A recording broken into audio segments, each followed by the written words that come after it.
Hi everybody, it's Dandruff with your news Cartridge for Friday, May 12th, 2017. Happy Friday to everyone. I cannot wait to get started playing games this weekend. Today's news starts with Mass Effect Andromeda, updating to version 1.06, which now includes the gun that was once only seen in cutscenes, the X5 Ghost Rifle. The update that was issued to Prey yesterday that fixed the save file corruption bug also fixed the infinite item trick. For the full patch notes, please see the links in the description down below. For Honor is getting updated to version 1.07 coming this Tuesday, May 16th, and it will hit all three platforms. In mod news, yet another grand project has come to Grand Theft Auto 5, and this one brings part of the movie Terminator 2 reenacted with GTA 5 gameplay. If you want to watch the hour-long video, there's a link to it down below. And then here's an actual mod that will allow you to play Half-Life 2 on both the HTC Vive and the Oculus Rift. In other VR news, Microsoft is teaming up with both Acer and HP to create a new VR headset with controllers to match. The headsets will cost around $300 each, and the controllers will be $100 for the pair. Let me know if the lower price tag has caught your interest in the comment section down below. Here's a rumor coming to us from some of the crew members working on the Thief movie. Supposedly, there's another Thief game coming, but nothing has been confirmed by either Square Enix or Eidos just yet. Paradox have announced that they are publishing the next game in the Battletech series, with the beta set to start on June 1st. Here's one that doesn't happen too often. The game Alan Wake is going to be removed from Steam on May 15th. This is due to licenses on some of the music expiring. What's nice is it's going on sale just before it disappears, and you can pick it up for 90% off starting tomorrow. If you do not buy it by Monday, then you may not be able to buy it again, and if you do buy it, you'll be able to download it as much as you like. The developers are trying to relicense the music, but there is no time frame or even guarantee that it will return. And I must say, I am really appreciative of such a steep discount, but I'm even more appreciative that they told people that they were going to pull it down from Steam before it happened and not afterward. Moving on from there, Nvidia revealed today their first ever Volta GPU, and it features a new type of computing core called a Tensor Core. It gives the Volta GV100 the potential computing power of around 120 teraflops, and no,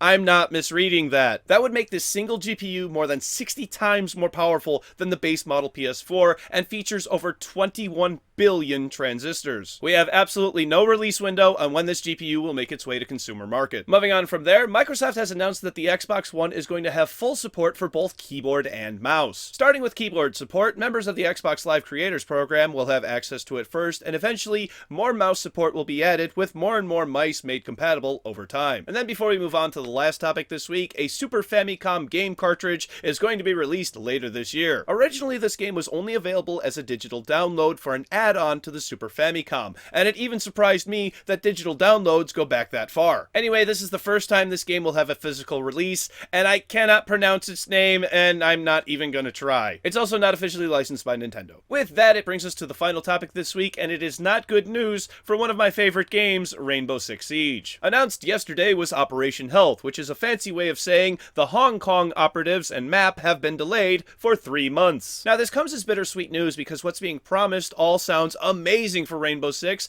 and could lead to it having an even longer lifespan. But it's not without its costs. The obvious is the Polish operatives will no longer have their own season and instead will be split up over the last 2 seasons. This has me thinking it could potentially unbalance the game because there's not going to be an even number of attacking and defending operatives. However, that could also be fun and a different change of pace for the meta, so we're going to mark that as a neutral point. What I really don't like is Ubisoft is saying this is not false advertising to the people who bought the second season pass because all operatives are still coming. Maps are not technically part of the season pass. It's bullshit, but it's technically correct. You are technically correct. The best kind of correct. The trade-off gamers will get are things like better server hardware, which will not only be faster, but include dedicated voice and party options, which won't rely on the rest of Uplay. They're going to add a new deployment system, and finally, fix all of the bugs that plague the game and improve efficiency. I'm not really happy about losing a map that we were promised, but if they fix a lot of the network issues that go on with the game, I think that will make up for it. What do you think of these changes? Will the server improvements make up for the loss of content and the change in schedule? Or do you think the matchmaking system is playable enough as it is and nothing can make up for that loss of content? Let me know in the comment section down below, please. Once again, it's time for Monday's game releases because I'm off for the next 2 days because I'm going to start a Bitcoin farm. For PC, Iced, Fat Mask, Rocking Pilot, Interplay Solitaire, Zombie Kill, Quest Hunter, Supercluster Void, X-Gun, Weapon Evolution, Under That Rain, and Blood of Old, The Rise to Greatness. Thank you very much, everybody. This has been News Cartridge. I am Dandruff. I will see you on Monday. And I gave a friend an elephant for his room. He said thanks. I said don't mention it. So truth be told, I haven't been playing that much Rainbow Six Siege lately. I mainly took a lot of time off to play Breath of the Wild on Wii U, and I just wasn't able to stream it. Just playing different console, whatever. I really would like to get back into the game, but there hasn't really been that much new, and now there's not going to be that much new for a couple of months. Really, there's this summer they're passing up a really good opportunity. I think they're passing up the whole summer for people to play the game. That's really a critical time that you want people coming back to play your game, because that's when kids are off of school and they can play all day long if their parents let them, of course. You gotta always do your chores and stuff. Make sure you keep on your chores if you're a kid out there. If you're an adult, keep on your chores too, but you take care of yourself. I ain't gonna tell adults what to do. I'm not gonna tell children what to do either, because they're not my kids. I'll tell my kid what to do. How about that? Yeah. Do your thing as a 3-year-old. I don't know. I just tell her to play in color. We read, we color, what else do we do? I don't know. We 3-year-old stuff. That's what she does. So birthday is coming up in about 10 days from today. I'm going to be giving announcements about that all next week. Not because it's my birthday, just because it's going to be my day off. Okay. I'm taking the day off. Nobody's blaming me for taking my birthday off. Nobody's been like, no, you should do it, blah, blah, blah. I'm going to stream that day anyway, and I'm probably going to end up at the damn DMV to get my ID renewed. That's going to be a great birthday. I'm thinking I may do something the day before that. I may take off my other show too, and if he'll let me have off for my birthday on that one too, because I kind of took off for Easter. If I take off for that one too, I was thinking I would get drunk and just kind of record a video, just whatever happens, just whatever. I don't know, just be on camera drunk. I haven't ever been on camera drunk, at least not on YouTube drunk anyway. And I know they'll allow it. They'll be fine with it. Whatever. I don't care. It's just editing it and uploading it is going to be a little weird, because I'm going to be like, I don't want to put any of this in.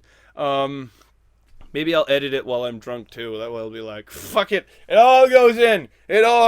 Just hit the render button and go. We'll see.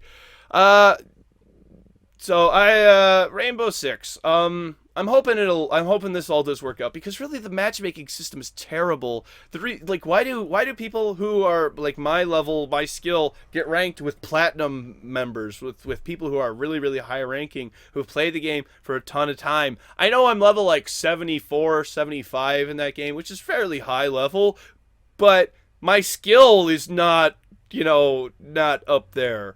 My skill is not of somebody who is diamond or gold rank. I'm a silver usually in most games. I'm not terrible, but I'm never going to be like, I am so good at this. Except Kerbal Space Program, I'm pretty damn good at that, but nobody's having any Kerbal Space Program competitions. If you do have a Kerbal Space Program competition, let me know about it, because I will get in that shit. I'll have an efficient rocket. We will fly to Duna with half the fuel of everyone else.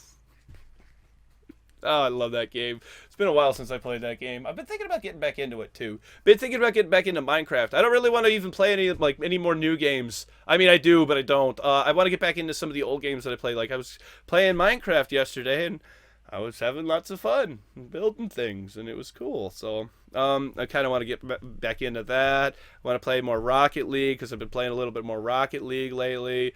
Wouldn't mind getting back into Rainbow Six Siege, except the last couple of times I've played, it wasn't fun because of some match from some teammates and stuff. But I notice if I play with at least one other friend, I have fun. I don't care about the bullshit that goes on. The community's pretty toxic on Rainbow Six Siege. That is getting better a little bit, but it's nowhere near like Overwatch's community, which is great. Like, Overwatch is a great community. The number of toxic players are like 1 in 10, whereas the number of good players are like, hey, it's just a game, guys. On Rainbow Six Siege is like 1 in 10. So, yeah, I don't know. I'm really happy it's the weekend, although I've got to do a cooking show tomorrow. Twitch TV, come out, join me on Twitch TV tomorrow. I'm going to be doing a cooking show. I think I'm going to be doing waffles. Yeah, waffles eggs and bacon. I think that's what we're going to be doing, is waffles, eggs, and bacon.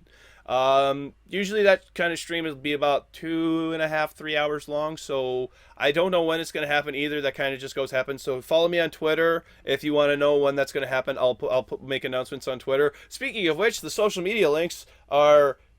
They are right here, but if you want to click them, you can't click them here. They are in the top of the description down below. Be sure to click that show more button to show the sources and all of the links for everything for today's show. Also, don't forget to hit that little bell thing to get notifications for when my show happens and when it uploads, because it uploads at a kind of weird time every single day. Click over here to subscribe to my channel, and click over here to watch yesterday's episode where we talk about the H3 Productions DLC coming to Payday 2, which is going to help Ethan and Ela Klein with their lawsuit against Matt Haas, another YouTuber. Bye, everybody. Have some fun. Play some games. Bye.